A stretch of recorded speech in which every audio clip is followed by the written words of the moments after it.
Hello guys, I am Hitesh Tripathi and in this video we are going to discuss EdCoder beginner contest editorial videos of problem A, B and C. Okay, why three problems in the same video? Because A and B are comparatively very easy, that's why. So we will discuss all these problems, then we will also discuss the approach and code of these problems. Okay, but before that let me just tell you some things about Newton School.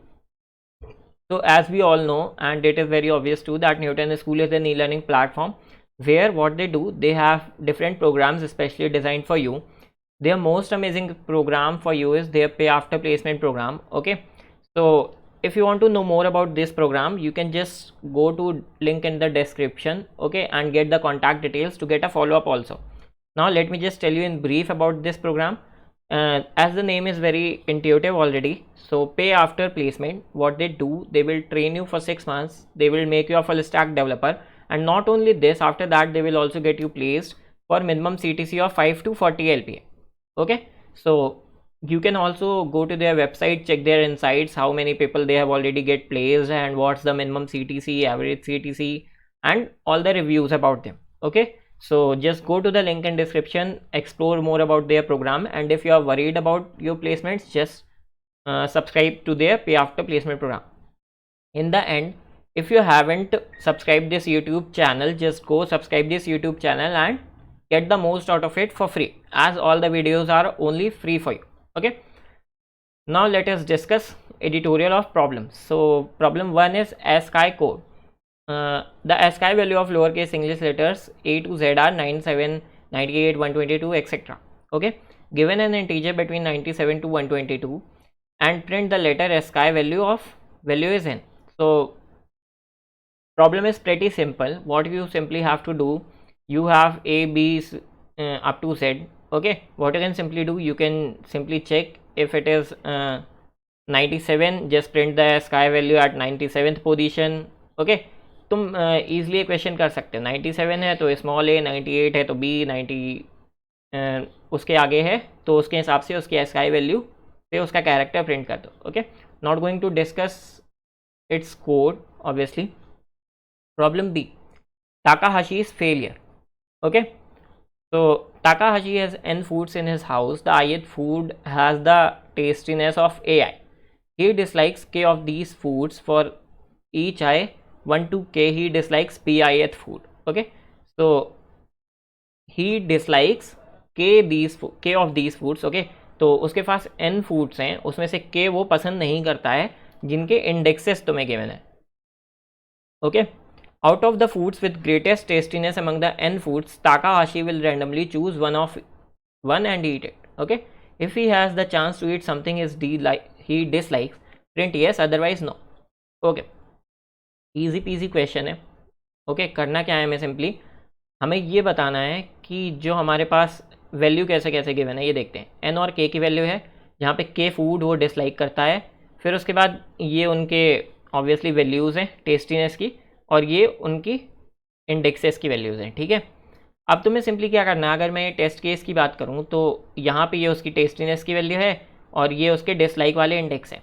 तुम्हें simply print करना है अगर जो food Takahashi choose करने वाला है obviously वो होगी मैक्सिमम टेस्टीनेस वाली वैल्यू. ठीक है, अगर वो इंडेक्स तुम्हारे इन के इंडेक्स में से कोई इंडेक्स है, ठीक है, you have to print yes, otherwise print no. What you can simply do, I am telling you the approach.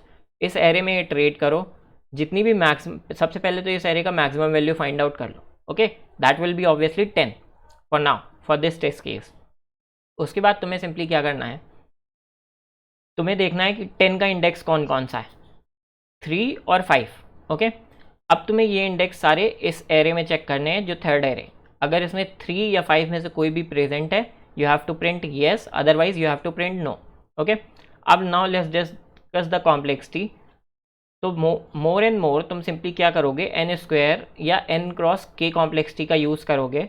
ठीक है, वर्स्ट केस में you can do this question in O of 1 और समथिंग, ओ ऑफ एन और something. ठीक है, also, but you can also use N cross के. ठीक है, तो that will be affordable too. तो तुम अगर डायरेक्टली करना चाहते हो ब्रूट तो वो भी चल जाएगी. ठीक है, obviously I am not going to discuss the code for this problem 2. Why, this is simple. मैं तुम्हें ओ ऑफ एन की अप्रोच बता देता हूँ इसमें से तुम मैक्सिमम निकाल लोगे ऑब्वियसली ओ ऑफ एन के इटरेशन में, ठीक है। मैक्सिमम निकालने के बाद एक वेक्टर बना लो, वेक्टर में जो जो इंडेक्सेस हैं वो सब डाल लो, ठीक है। फिर एक अनऑर्डर्ड मैप बना लो, अनऑर्डर्ड मैप में ये सब मार्क कर दो कि तुम्हारे पास 2 3 4 है, ठीक है। फिर अपने प्रीवियस वेक्टर में जाओ जिसमें तुमने इंडेक्सेस डाले थे, और हर इंडेक्स के लिए ओ ऑफ 1 में चेक कर लो if you can eat the food which Takahashi dislikes, okay. Print yes otherwise no. तो बी क्वेश्चन भी हो गया। उसके बाद प्रॉब्लम सी देखते हैं। ये थोड़ी सी ठीक प्रॉब्लम है, ठीक है, अदरवाइज़ ये भी ईजी प्रॉब्लम है। बस तुम्हें इसके लिए करना क्या है, तुम्हें थोड़ा सा विजुअलाइजेशन करना है इस प्रॉब्लम का, वो मैं अभी करवाता हूँ। Slot strategy. There is a slot machine with n reels, ठीक है। स्लॉट मशीन क्या होती है, अगर तुमने कभी भी कोई वो खेला हो, क्या कहते हैं, कोई स्पिन गेम खेला हो कहीं पे भी किसी प्लेटफॉर्म में, तो तुम्हें स्लॉट मशीन दिखी होगी, विजुलाइज हुई होगी। ओके, मैं यहाँ पे थोड़ा सा प्रिंट करने ड्रॉ करने की भी कोशिश करता हूँ, ठीक है, फॉर यू।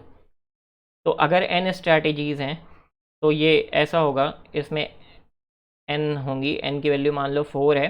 फिर इसमें यहाँ पे रील्स होंगी, ठीक है, जो इंडिविजुअली स्पिन करती हैं, ठीक है। यहाँ पे 0 से लेके 9 तक के तुम्हारे नंबर्स होंगे। तो ये पहला कॉलम जो है वो स्पिन करता रहेगा अपने आप में, दूसरा कॉलम स्पिन करता रहेगा, तीसरा स्पिन करता रहेगा, चौथा स्पिन करता रहेगा, ठीक है। तो 0 से 9 तक की वैल्यूज़ हैं और वो अपने आप में कॉलम्स स्पिन करते रहेंगे गोल गोल, ठीक है। तुम इस पूरी वैल्यू को एक एज अ रोल समझ लो, और रोल को तुम ऐसे ऐसे स्पिन हो रहे हैं सारे कॉलम्स उसके, ठीक है। तो आई होप विजुअलाइज हो गया होगा ना। The placement of symbols on the ith reel is represented by the string si where 0 से 9 कैरेक्टर्स हैं, ठीक है। अब जो पहला कॉलम है या सारे कॉलम्स हैं उसमें जो एक स्ट्रिंग गिवन है उसके अकॉर्डिंग तुम्हारे सारे के सारे प्लेसमेंट्स हैं, ठीक है। तो एक स्ट्रिंग देख लेते हैं टेस्ट केस में। तो अगर ऐसा है, इसमें 10 कैरेक्टर्स हैं टोटल 0 से 9 तक के, और पहला कैरेक्टर 1 है, फिर उसके बाद 9 है, फिर उसके बाद 3, फिर 7, फिर 4, ठीक है। ऐसे नंबर्स अरेंज्ड हैं। अगर तुमने कोई जो अपना बैग होता है, स्काई बैग या उसमें जो लॉक्स होते हैं, ठीक है, अगर तुमने देखे हो तो वो स्पिन लॉक्स होते हैं। उसमें एक एक कॉलम बना होता है और उसको तुम स्पिन करते हो तो 0 से 9 तक के नंबर्स आते हैं। This is something like that only. Each reel has corresponding button. For each non-negative integer t, Takahashi can press one of the buttons of his choice t seconds after the reels start spinning. If the button for ith reel is pressed t seconds after the start of the spin, the ith reel will stop the display to t mod 10 plus 1th character of si.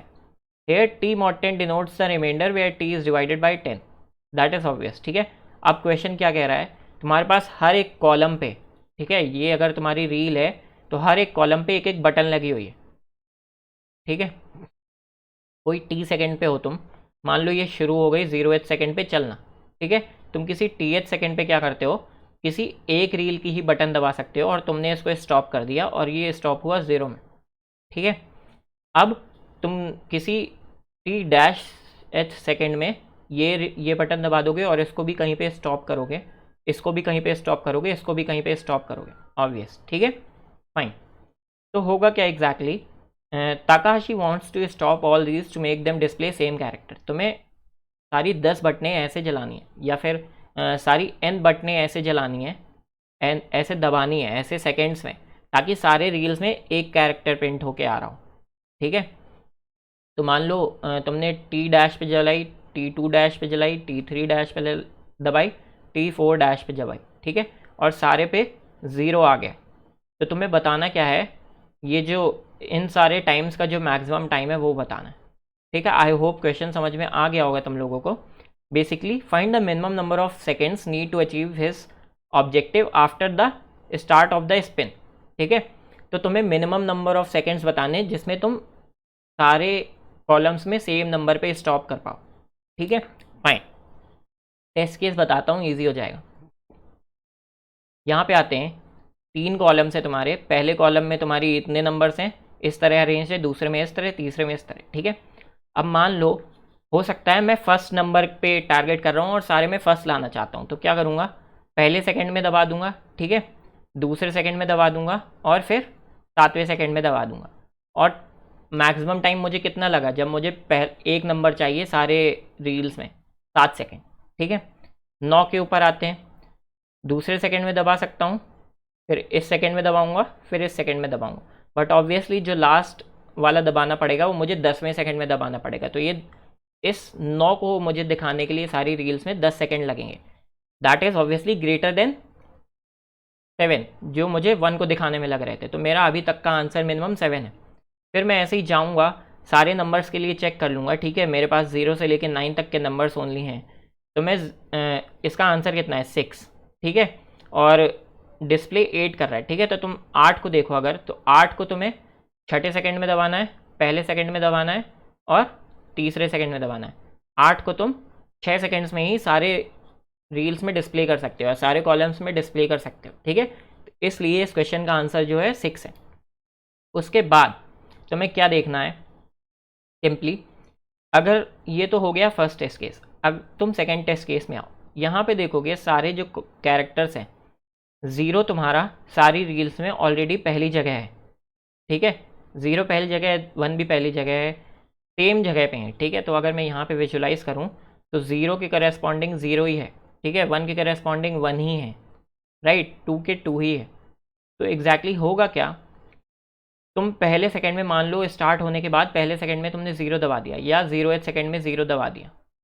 ठीक है, but ये सारे characters आगे निकल जाएंगे obviously. ठीक है, तो ये 0 तुम्हें सेकंड में दोबारा कब मिलेगा, उसके 10 सेकंड के बाद। ठीक, तो उसके 10 सेकंड के बाद तुम यहाँ पे 0 ला सकते हो, और उसके 10 सेकंड के बाद तुम यहाँ पे, उसके 10 सेकंड के बाद तुम यहाँ पे। तो अगर मैं तुम्हें ये टेस्ट केस दिखाऊं तो 0th सेकंड में तुम 0 ले लोगे यहाँ पे, फिर उसके 10 सेकंड के बाद मतलब 10th सेकंड में तुम यहाँ पे 0 ला पाओगे, 20 में यहाँ पे, 30 में यहाँ पे, 40 में यहाँ पे। ठीक है, तो सारी रील्स में 0 डिस्प्ले करने के लिए तुम्हें 40 सेकेंड्स लगेंगे। तुम इसी तरह विजुलाइज कर सकते हो कि 1 से लेकर 9 तक कितने कितने लगेंगे। ठीक है, तो तुम एग्जैक्टली अप्रोच क्या तुम्हें समझ में आई इस क्वेश्चन की, कि सबसे पहले तुम 0 के लिए चेक कर लोगे कि कितने मैक्सिमम सेकेंड्स लगेंगे, फिर 1 के लिए, फिर 10 9 के लिए, उन सब में तुम्हें मिनिमम वैल्यू आंसर में बतानी है। ठीक है, अब तुम 0 के लिए आंसर कैसे निकालोगे, अगर तुम मान लो कि तुमने क्या किया, तुम इस पे इटरेट कर रहे हो। ठीक है, और तुम्हारे पास पहली रील का 0 का इंडेक्स है। ठीक, तुम्हारे पास पहली रील का 0 का इंडेक्स है, तुमने क्या किया, उसके लिए जो भी इंडेक्स था उतने सेकंड पे मार्क कर दिया कि मैं 0th सेकंड पे इस रील को यहाँ पे रोक दूँगा। दूसरे पे आए जब, तो तुमने देखा कि कहीं जो इसका इंडेक्स है वो प्रीवियस के इक्वल तो नहीं है। अगर है, इट मीन्स ऑब्वियसली तुम अगले 10 सेकंड के बाद उसे रोक पाओगे। तो तुम्हें सिंपली क्या करना है, उसमें वैल्यू 10 ऐड करनी है। अगर नहीं है तो तुम सिंपली उसको उसी सेकंड में मार्क कर सकते हो। ठीक है, तो इस तरह तुम सारे ज़ीरोज़ के लिए टाइम निकाल सकते हो। अब तुम्हें कोड दिखाता हूँ और सिंपली और ईजिली समझ में आ जाएगा। ठीक है, ओके, मैंने n की वैल्यू ली, फिर सारी वैल्यूज़ को स्टोर करने के लिए मैंने क्या कर लिया, एक वेक्टर ऑफ एरे बना लिया। तो बेसिकली मैं क्या कर रहा हूँ, मैं सारे इंडेक्सेस स्टोर करूँगा यहाँ पे। ठीक है, मैं अगर तुम्हें वेक्टर ऑफ एरे प्रिंट करके भी दिखाऊँ तो यहाँ पे देखोगे तुम कि सारे ज़ीरोज़ का इंडेक्स क्या है, ऑल द रील्स में 0, सारे वंस का इंडेक्स क्या है 1, टूज़ का इंडेक्स क्या है 2। ठीक है, इसलिए मैं विज में क्या करूँगा, सिंपली हर रील में जो जो कैरेक्टर जहाँ पे है उसका इंडेक्स स्टोर कर रहा हूँ। तो मैंने स्ट्रिंग इनपुट ली और फिर यहाँ पे विज अपना अपडेट कर दिया, जहाँ पे भी वो है उसका इंडेक्स पुश कर दो, ऐसे थे स्ट्रिंग में जहाँ पे भी है, और यहाँ से इसको हटा दो। ऑब्वियसली मैंने प्रिंट करने के लिए किया था। अब तुमने अपना आंसर इनिशियलाइज़ कर दिया 10 रेज़ 9 से। उसके बाद तुम हर एक 0 से लेके 9 तक चेक करोगे कि तुम्हें 0 के लिए कितना टाइम आ रहा है, फिर 1 के लिए, फिर 9 के लिए। ठीक है, फिर अब तुम करंट उसमें आए, करंट इंडेक्स तुम्हें सारे 0 के इंडेक्स मिल गए। अब ऑब्वियसली उनको सॉर्ट कर दो, क्योंकि तुम्हें इक्वलिटी देखनी है कि जो तुम्हारा प्रीवियस इंडेक्स था वो आगे वाले के इक्वल तो नहीं है। अगर है तो तुम 10 ऐड करने वाले हो, तो इन दैट केस तुम सिंपली क्या करोगे, सॉर्ट कर दोगे। अब तुमने ऐसा सपोज कर लिया कि तुम 0 वाला तुम्हारा मैक्सिमम आंसर है। अब तुम सारे 1 से लेके लास्ट इंडेक्स तक ऑब्वियसली 0 के जाओगे, सिंपली चेक करोगे अगर जो j-1th j के इक्वल है, मॉडुलो 10 लगा लेना, क्योंकि टाइम तुम्हारा बढ़ सकता है, ठीक है, 10 से ज़्यादा हो सकता है, तो तुम्हें मॉड्यूलो 10 लगाना पड़ेगा। अगर है उस केस में तुम सिंपली क्या कर दोगे, वहाँ पे जो प्रीवियस वैल्यू थी जहाँ पे तुमने दबाई थी J-1 पे, उसमें टाइम ऐड कर दोगे। तो J वाले को तुम कब रोक पाओगे, जो प्रीवियस रोका था उससे +10, ठीक है, ऑब्वियस है। जो तुमने प्रीवियस इंडेक्स या फिर प्रीवियस इंडेक्स पे 0 को रोका था, मान लो xth सेकेंड में, तो तुम अगले jth वाले को कब रोक पाओगे, x + 10th सेकेंड में, ठीक है। अब हर इंडेक्स को रोकने के लिए तुमने अपने आंसर को भी अपडेट कर दिया। मान लो मैं सिंपली क्या कर रहा हूँ, मान लो इस वाले 0 को मैंने रोका था 0 पे, इसको 10 पे, इसको 20 पे, इसको 40 पे, तो इन सब में से जिसको भी रोकने पे मैक्सिमम टाइम लगा वही मेरा सारे ज़ीरोज़ को शो करने का टाइम होगा। इसलिए मैं क्या कर रहा हूँ, हर स्टेप में अपने आंसर को भी मैक्सिमम से अपडेट करता जा रहा हूँ, और एंड में जब मेरे पास 0 के लिए जो मैक्सिमम टाइम है वो मिल गया, उससे मैंने अपने आंसर को अपडेट कर दिया एज अ मिनिमम, ठीक है। और in the end just print your result. So thank you guys for watching this video. If you still have any doubt in this question, you can ask me in comment section. If you haven't, just go and subscribe this YouTube channel and like this video, and also check Newton School Pay After Placement program. Thank you guys for watching.